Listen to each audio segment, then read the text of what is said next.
Hey, welcome back to another episode of the Unfair Advantage podcast. Today, I'm excited to have Mr. Jason Liers, owner of Stone Ridge Remodeling, a company that's transforming homes with integrity and excellence. Jason brings over 20 years of experience in remodeling, a dedication to the craft, and a powerful personal journey that shapes his work and life. Jason, welcome on. Thanks, Brad. Glad to be here.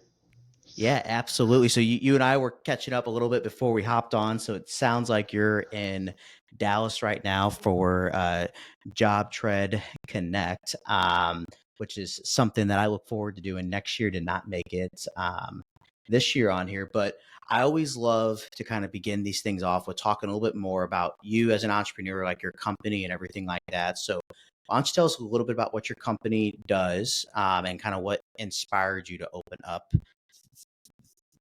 the business? Sure, man. Yeah, great. So we specialize in bathroom remodels. We're a residential renovation company. We do pretty much 100% remodel work. I don't do any new construction outside of I may do like a tile installation on a new Right. construction house as a sub, but we don't build any houses, anything like that. So full gut bathrooms, custom tile work. We're getting into kitchens. I've got 2 or 3 kitchens we're in the design process on right now. So we're kind of growing that a little bit.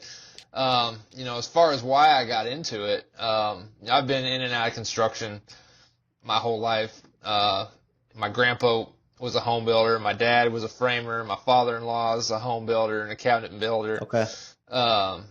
So I took a small stint Yeah. where I went and worked a W-2 job, but I got tired of sitting behind a desk, man. So it was time to get back out and get after it. Yep. You got tired of being behind the desk and living the dream of what a job means, and that's just over broke is kind of the acronym that I love to use Yeah. for a job. So And I was building somebody else's vision, not building my own, Yep. And Yep. I learned through part of that journey, I very much have an entrepreneurial gene, in me, and I can't be wrangled for long. It doesn't seem. Yep. Yeah, absolutely. So you mentioned bathroom remodeling projects. I'm all about like niching down and all that stuff. So like the fact that you're like, I just do bathroom remodels, don't do new builds, like that kind of thing. I also hear bathroom remodels and I'm like, okay, like you could come remodel my bathroom and like our hall bath, we need to pull up like it's like this old flooring in there. Basically, we need new tile in there, new bathroom vanity mirror lights and paint on the wall. Like that's all we need. It's got a bath fitter in there. It's a hall bath. It doesn't need anything fancy. That's probably not the bathroom work you guys do. You probably do the more like luxury bathrooms with the custom tile showers and all those things. So yes, typically that's kind of what we lean towards. That's Okay. what we're the best at. That's what I can provide the most value. Now that's not to say I can't go and do what you're needing to. Right. The problem I run into, especially kind of in my market, is there's a pretty big budget gap there. And I run a business and it takes a certain dollar figure to make it worth my while, So if you're willing to pay my rates to come and beautify your room, I'm more than willing to do it. That's why I asked, because we bought our house in January of 23 and took out we basically closed on the house, went down the road to our bank, took out a loan for the renovations on the house after we closed on the house, because obviously the credit bureaus and the banks don't talk that fast to each other. And we redid the entire house except for the hall bath and our master bath. Those were the two that didn't get done. The one in our basement did. And my wife and I, every year we set like goals of like, hey, here's what we're going to update this year in the house. And so we were talking about, do we update the hall bath or do we update like the master bath? Because that's what we use more often. And we have a newborn, so it's not like the bathroom really matters to him, like that kind of thing. And the conversation I had with her, I was like, well, how much do you want to pay? And it was like, because a hall bath, I can go ahead and do myself because I know it's just going to be basic new floors, toilet, new bathroom, vanity, mirror, all that stuff versus our bathroom. Like, I know my wife, she's going to want the tile and all of those things. And uh, probably custom vanity, all that stuff. And so I'm like, that's a budget or a tax bracket we're not in yet, and so we should probably kick that can down to like next year, the year after. So that's why I asked that question there, because there are two very defined income, not, I wouldn't say income levels, but budgets between those two. So And we do offer financing that we can get you in at a yeah, very affordable monthly payment, you know. So yep, if it's, you know, I tell everybody, if it's the difference between getting the bathroom you want or the bathroom you're going to settle for, right, sometimes it makes sense to finance. You know, let's say you have a $30,000 budget and the bathroom is going to cost you what you want. It's going to be like $38,500. Well, let's go ahead and just finance that $8,500. Let's yep. get you the bathroom you want, get you in there, and you know, we've got all kinds of solutions. We can make that happen. Oh yeah, yeah. And if you're only planning on being in the house for like a few years, like this, like our house is not our forever home. Like Yeah. we're planning. We have one kid now. We're planning on having 2 to 3. Like the next kid, we're basically like growing out of the house at that point with home offices and all that stuff. And so, like for us, it's like even our master bath, it's probably not even worth doing the custom tiles because we won't be here for probably 3 or 4 years from now. We're not going to be here. So then it's the conversation of, what can you do that's going to make you happy for now until you go buy your next home or something along those lines, and what's going to be there to basically help sell the house at that point. So Well, something to think about there too, you know, on resale, your master bathroom and your kitchen are two very important rooms. In fact, I yep. know of a friend of mine that was trying to sell a house, and he could have sold the thing 5 times if he had redone his master bath because Yep.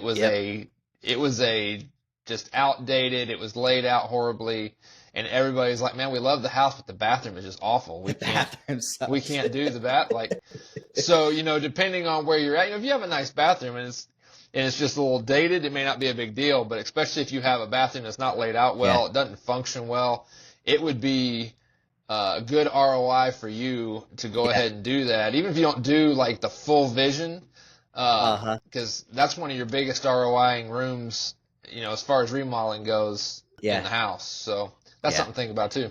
Yeah, it's good. I always talk like we're having a new deck put in, and one of the company we're using is actually one of my clients, and we had the conversation of resale value and ROI and all that stuff. And so I always tell people, like, you're talking with a contractor and they don't have this type of conversation with you of like your goals, vision, ROI. Are you planning on getting out of the house? Like those types of things, and they're probably not the contractor for you. They're just a contractor that's there to take your money on to the next job, versus somebody who really has the conversations about your goals and everything. They're more so there to build a relationship and really focus on like that long-term relationship with you, which sounds very much like what you guys do. So Exactly. enough about my bathroom and and all of those things. So you began your journey as like a handyman company in 2019. And then in 2023, you kind of made the pivot and kind of evolved into more of this bathroom remodeling company.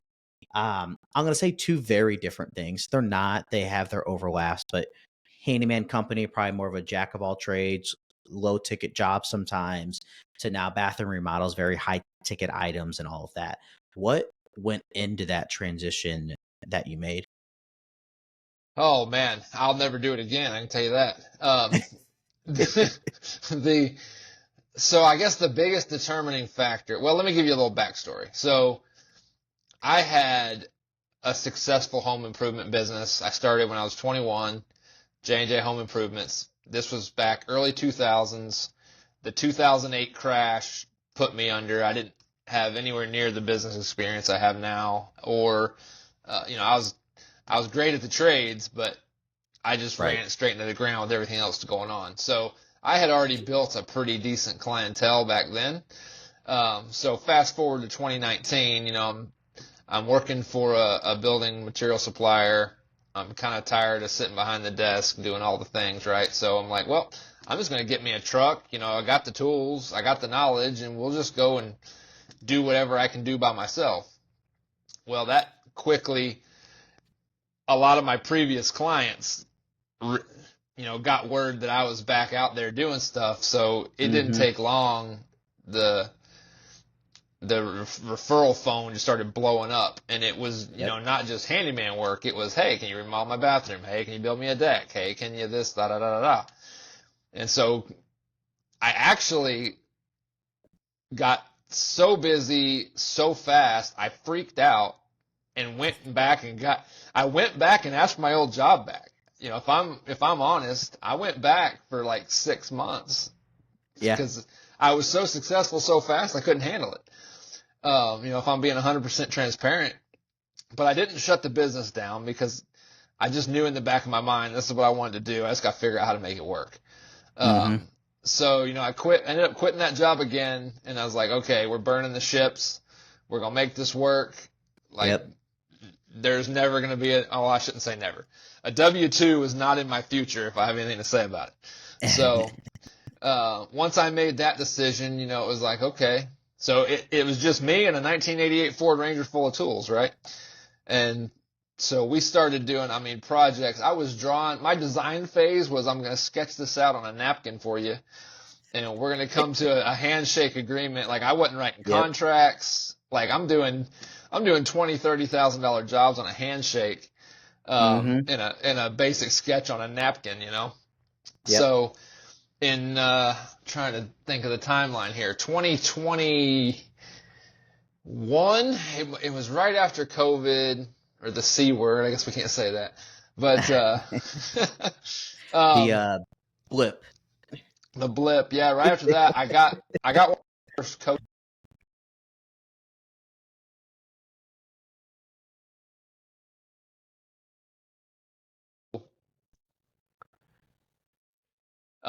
Sorry about that. Very good. I hired a coach, and in that transition, he started asking me some hard questions. Like, man, what do you want? Like, are you wanting to be a handyman, or are you wanting to be a remodel company? Because the way the businesses are run, and I was learning this the hard way, are completely different. Like, you can, a handyman company, I say, is more like a plumber, electrician, service-based, in and out, got to have a ton of leads, fairly low ticket. Whereas the remodel company, I may only need a couple hundred leads a year, to get what I need to get revenue-wise. But then you got your average ticket, where my average ticket back then was like, $900. Average ticket now is like 30 grand. So, big difference. And then, of course, we're developing a design process. And, like, these are things, I've been in the trades my whole life. I can build you anything at a very high level. But building the processes and all the things that create a business is something I had no clue about.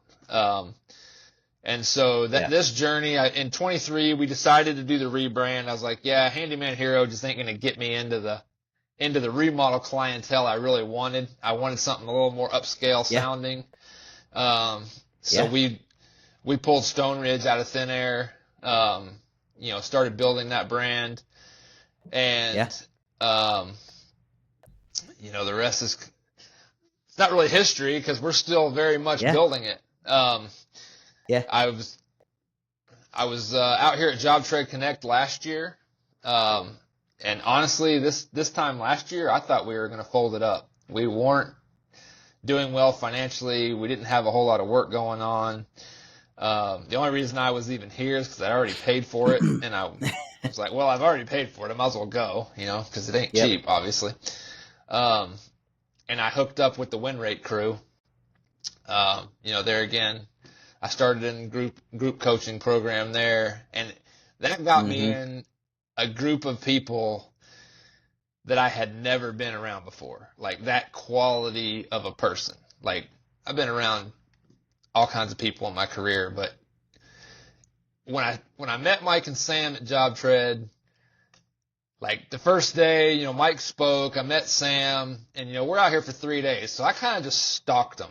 Like, Yep. and they just show up different, man. Like, Yep. I couldn't put my finger on it then because I didn't have a clue. But I was like, I don't know what these guys do, but that is it. Right. Like, I need some of that.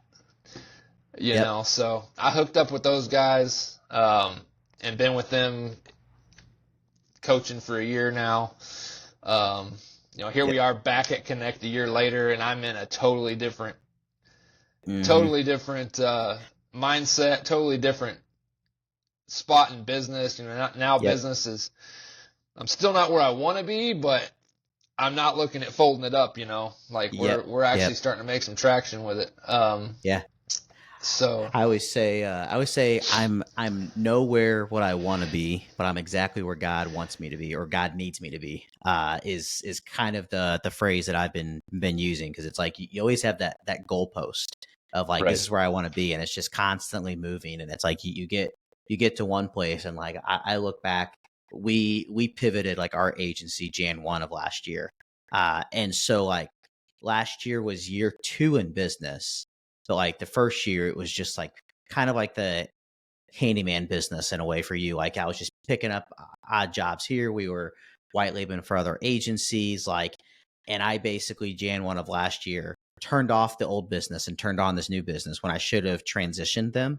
A learning lesson that I won't do that again type thing. And it's like, I got towards the end of last year, and I'm like, beating myself up even throughout the year. I'm like, man, we should be so much further than where we're at.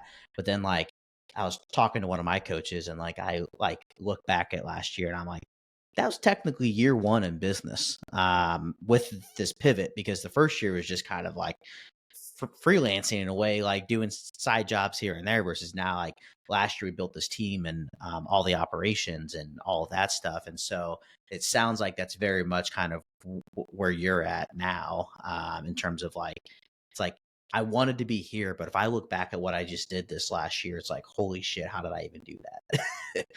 So One of the key things that I finally realized probably over the last 3 or 4 months, I set these goals, revenue goals, personal development goals, whatever they are. And it took me a long time to realize I'm not the person yet capable of attaining that. Like, before I can attain that goal, I have to become the person that's capable of attaining that goal. Yep. And, all the time I hear people, it's kind of cliche, I want to make $1 million. Well, being a millionaire, making $1 million has zero to do with the money. First, you must become a millionaire. As soon as you become a millionaire in your head, you will have $1 million. Like, Yep. That's just how it works. And Yep. so this year, my word for this year is become. And I landed on that because I went through a year of coaching last year, and I've got so much information and knowledge floating around in my head, and I can see where I am, and I can see where I want to go, and I have no idea what the path is. Like, I don't even know what the first, second, and third step are on some of the things I need to do. So this year, my goal is to become that person, take all that knowledge I already have, put into practice, put processes in place, become that person that can build this business, build this life, and do all the things that I've always wanted to do. I've always wondered why I can't get there. And it's because I've never put in the work, personal development wise, to become that person. Yeah, absolutely. It's interesting because I've kind of gone through some of the same things, and I just had a coaching call yesterday. It was a group coaching call, and I asked this question. I'm like, it's on personal branding and all that stuff, and I'm like, I got a dumb question. I keep getting leads, but they're the wrong leads, and they're leads of like these chuck in a truck companies, these one man companies type thing, which is great. Like, I'm all for helping those people, but they can't afford the services that we offer. and I can't provide the value they're looking for what we offer. And so we're having that conversation. I'm like, is it the messaging? Is it, this, that? And the question that was asked of me was, do you believe that you have the right to only work with home service companies doing over $1.5 million a year in revenue? Or do you believe that the ones doing less than 1.5 don't have the right to work with you, was the question that was asked. And I said no. And that was the wrong answer. And he's like, you have to believe that the only people who can work with you are the ones that are doing $1.5 million plus a year in revenue, and your content will change like that. You just have to change the mindset around it. And so that's kind of what you're talking about there. Like, you have to change the mindset that, like, I can run a $1 million plus company. I can build these or remodel these badass bathrooms and like all of that stuff. And we can have the process in place. We can have the profitability in place. And then the action follows if the belief is there. And that's been like one of my biggest hurdles, is like the limiting beliefs in a way to get me from where I'm at to where I want to be. Has kind of, that was like 2024's project for me, Yeah. was that. Sweet. And something else I've picked So, up along the way through coaching, on that same topic is I have coaches right now that believe in me more than I believe in myself. yep. And on the days when it's hard and the days where I don't know what to do, I just lean on that. I borrow their belief in me because I don't have it. Like, I got this imposter syndrome that has been beating me down for years. It says, I can't do this. I'm not worth it, da, da, da, da, da. And we all know that's total garbage. Yep. And so I've got 3 guys that have been it running multi-million-dollar successful companies. They're like, you can do it, dude. I'm watching Yep. you do it. Look what you've done. Like, come on, let's go. And so, Mm-hmm. you Yep. know, Yeah. And I think for like, this is my second business. My first business didn't work out. There was some, I hate using the word trauma because I feel like it's overused now, but there was some trauma from that business. And so it's almost like it, in a way, it's like there was, even if it's subconscious trauma from those last 2 businesses for you as well, then it's like that in a way mentally holds you back from like what you want to achieve or are called to achieve in this yeah, business in a way. definitely. So talking about the kind of company goals, all that stuff, like where you're looking at for this year. Um, One of the things that I joke about is like, I am self-diagnosed from my wife that I have ADHD. I've never been diagnosed by a doctor by that, but oftentimes she's like, hey, like, conversations here. She'll kind of like refocus me and all of those things. And I've gotten to the point, like, I have a tracker on my computer that like tracks what I do, and it like will tell me if I'm bouncing between too many like tasks at once, because I'm always bouncing around between things. So ADHD can be something that for a lot of people, like, they'll blame that. Like, I've talked with people that said like they're just not cut out for being an entrepreneur. They can't run a business because their ADHD is too bad and blah blah blah blah. And I'm like, that's the biggest BS excuse in the world, because like, I think every entrepreneur out there has ADHD, is truly what it is. That's actually a So like, proven statistic. and so with that, like, how have you harnessed that with this business, and like, how has that really actually helped you grow rather than holding you back? So I'm still working on that, honestly. So I was formally diagnosed at age 40, and I'm 40. I'll be turning 44 next month. So 4 years into this ADHD Yeah. thing, right?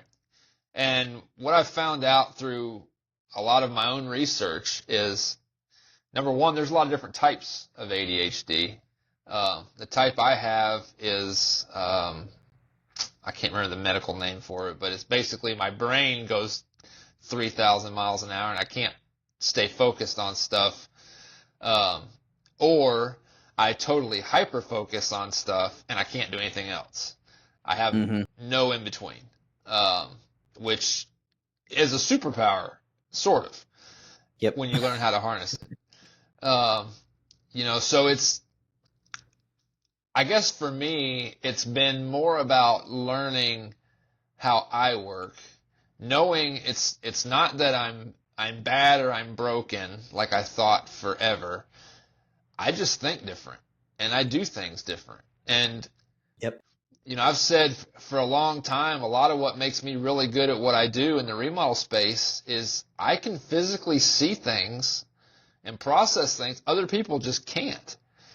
I see things all the time that my other contractors, I'm like, hey, go fix this detail. Like, what are you talking about? I'm like, this thing right here. And I had one, I had to literally get my phone out and magnify it for the guy to see what I was talking about. He's like, how do you even see that crap, dude? And there again, I'm being super overly picky, but that's the kind of work that we do. So it's been an interesting journey, kind of learning about, what is ADHD?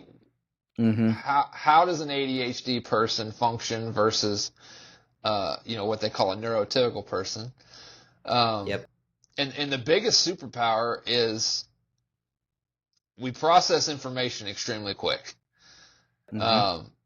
which it sometimes takes me a long time to make decisions because I like to have all the information. And the fact that I can take all that information is kind of a double-edged sword because then I get too much information and then it's like, well, what should I do?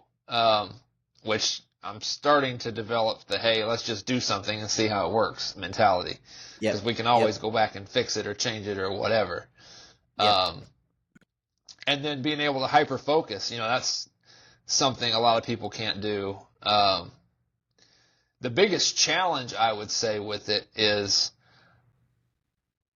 to actually be able to focus and get something done. There has to be some type of an urgency, or there has to be a very big why behind it, or an ADHD person just isn't going to do it. I mean, that's just the bottom line. Like, it doesn't matter if the house is on fire. Like, if my kids aren't in there or something important in there, I'm going to let the thing burn down. Like, I don't care. And I mean, I know that sounds crazy, but on the outside, ADHD people can look really lazy. But on the inside, like, there's so much going on the inside. I don't even know how to explain it. Yeah. There's oftentimes my wife would be thinking of, like, looking at me. She's like, "What are you thinking about?" I'm like, "No, nothing." She's like, "No. You're thinking about 1,000 things right now. Like, what are you focused on?" I'm like, "I got 10 different things I'm thinking about right now. Like, there is no picking one that I'm thinking about. It's just bouncing between." And like any of my like sales calls, internal calls, like any call I have on Zoom, it's always has an AI note taker on it. And I would do things with people like that aren't business related. Like, I volunteer with the program. For a while, they joke about this, like, AI note taker would want to join the call or whatever. And they joke about how I can't take my own notes and everything. I'm like, you guys got to realize how my brain works. It's just boom, boom, boom, boom, boom. And your comment of like processing things and like we can take things in super quickly. Like, I can do that. I can have a full conversation. Yeah, let's do this. Let's do that. Let's do that. And then I'll hop on the next call. And like what I told you is like already out the brain because I'm already on this next conversation. And so like I have a system and process in place in which my admin goes through and looks at those notes and say, Brad, you committed to this. You said you'd do this. You like, and make sure that like those things get delivered on there. Our booking for this call, as an example, I had set up the calendar link, all that stuff. You and this is why I don't set things up. You reached out to me like, hey, is there a link for the call? I was like, crap, I forgot to add the link to the bookings system. So it automatically added it to the calendar link. And it was because I had it pulled up. I probably got sidetracked doing something else, this and that. And so those types of things I'm trying to like, hey, let's let the team do those things because obviously and the calendar link for a recording like this isn't a big thing, but like if those things are missed because of not harnessing ADHD in the right way, like it could then kind of have a domino effect into something bigger in a way. So Definitely. So we're obviously in this second week of January. So I always talk about like you mentioned this time last year, you like were at job tread and you're kind of like on the verge of like, do I close this thing up? Do I not? Like that kind of thing. Now you're in a much better position this year. Things are rocking and rolling and all that. But what are some of your goals for 2025 for the business? So 2025 for the business, my vision looks kind of like this. So we are on a $700,000 revenue goal, and the way I want to achieve that is 22 jobs at a $32,000 average. That's like 704,000 if I remember my math. So Yeah. that's the financial piece that I'm kind of running through all of my decisions through, because we're super blessed to have an amazing referral network.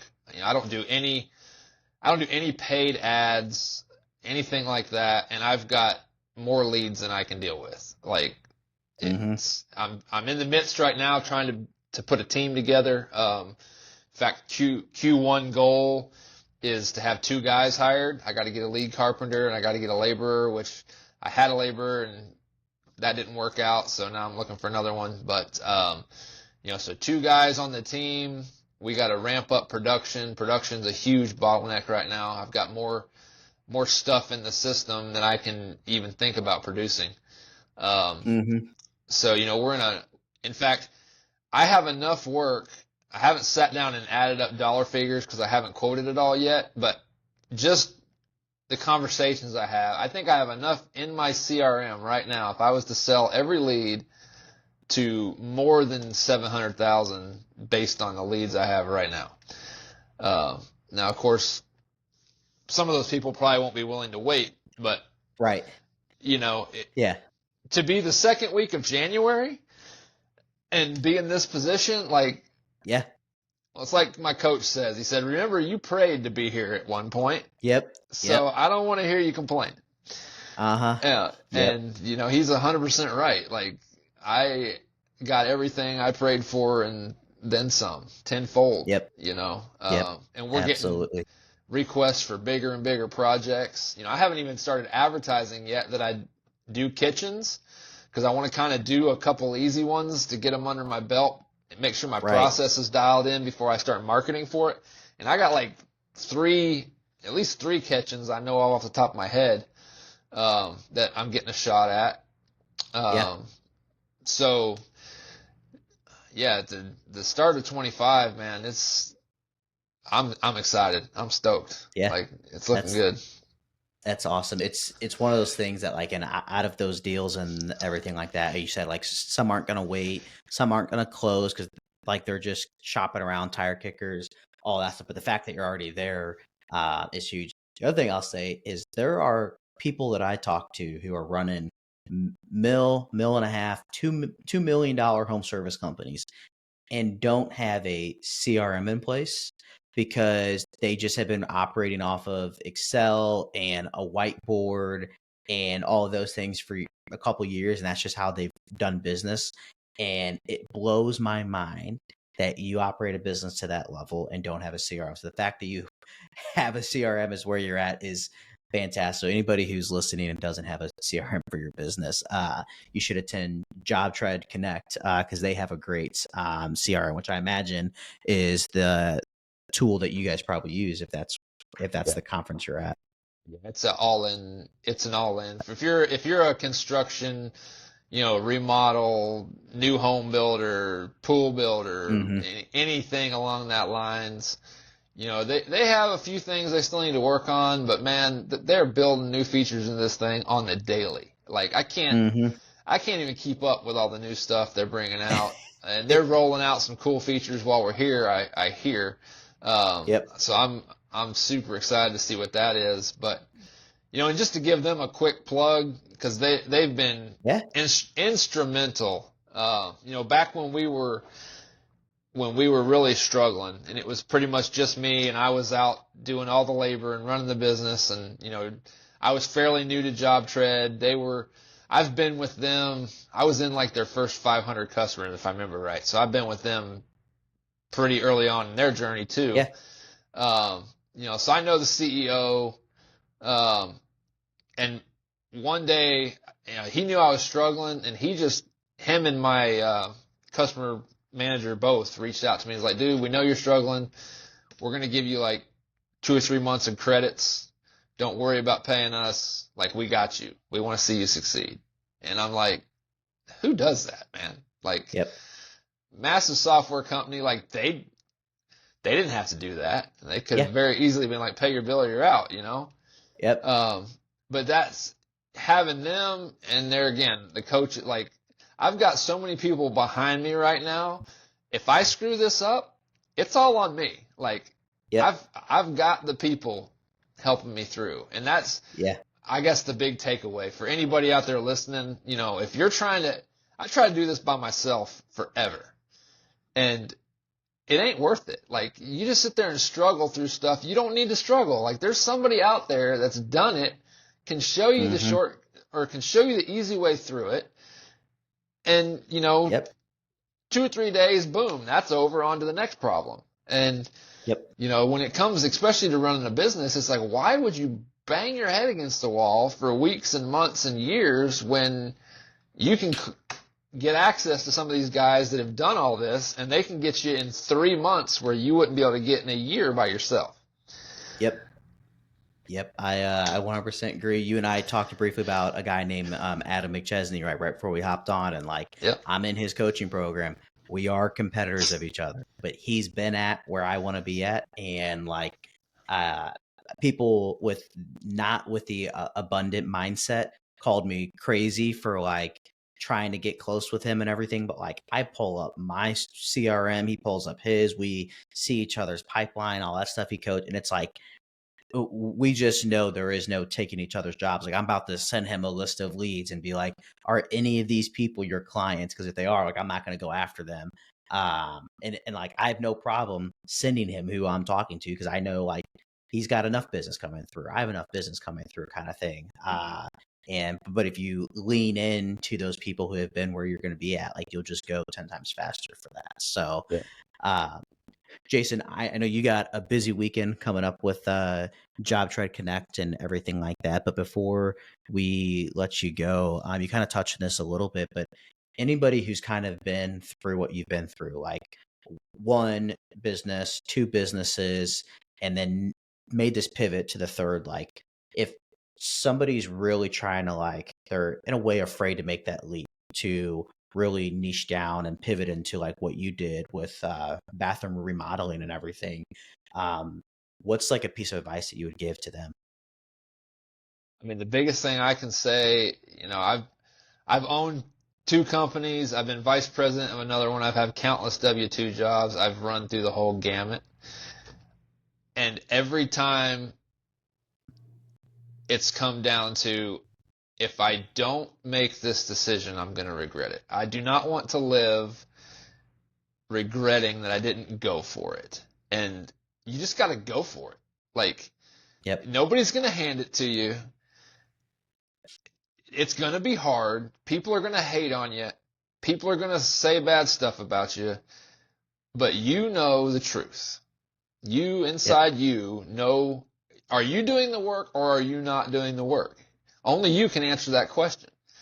And if you're going out there and you don't quit, and you say, no matter what happens, I might get kicked in the teeth, I might get trampled on, somebody might, I know people that are, I look up to these guys, and they get spit on all the time.